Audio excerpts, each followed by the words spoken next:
ਅੱਖ ਵਿੱਚ ਮਿੱਟੀ ਪਾਈ ਜਾਓ ਰਲ ਮਿਲ ਮੁਲਕ ਨੂੰ ਖਾਈ ਜਾਓ ਲੱਸੀ ਸਿਹਤ ਲਈ ਚੰਗੀ ਸ਼ੈ ਏ ਲੱਸੀ ਸਿਹਤ ਲਈ ਚੰਗੀ ਸ਼ੈ ਏ ਦੁੱਧ ਵਿੱਚ ਪਾਣੀ ਪਾਈ ਜਾਓ।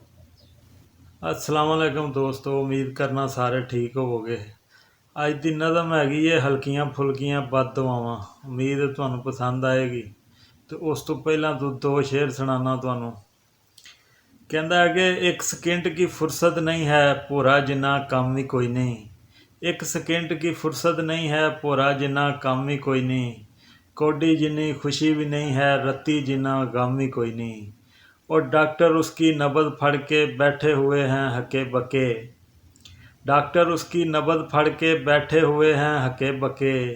दिल भी धक धक धड़क रहा है सीने अंदर दम भी कोई नहीं।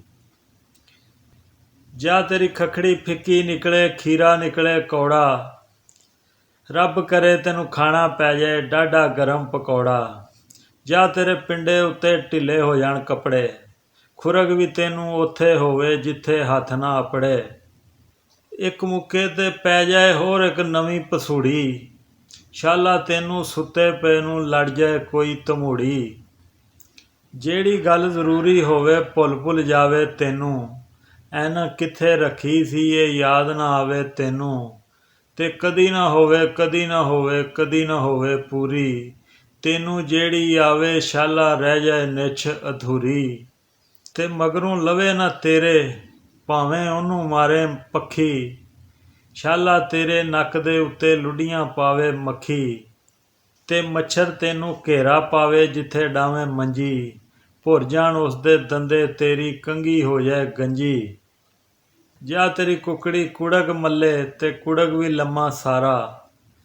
खंड भलेखे लूण पवे तेरी चाह विच बहुता सारा। शाला तेनू खाबां अंदर नज़री आउण बडावे। बिजली तेरी बंद रवे पर बिजली दा बिल आवे। अख विच मिट्टी पाई जाओ रल मिल मुलक नू खाई जाओ। लस्सी सेहत लई चंगी शै ए लस्सी सेहत लई चंगी शै ए दुध विच पानी पाई जाओ। ते मेरे चैनल नू सबसक्राइब कर दिया जे लाइक कर दिया जे। अल्लाह हाफिज़।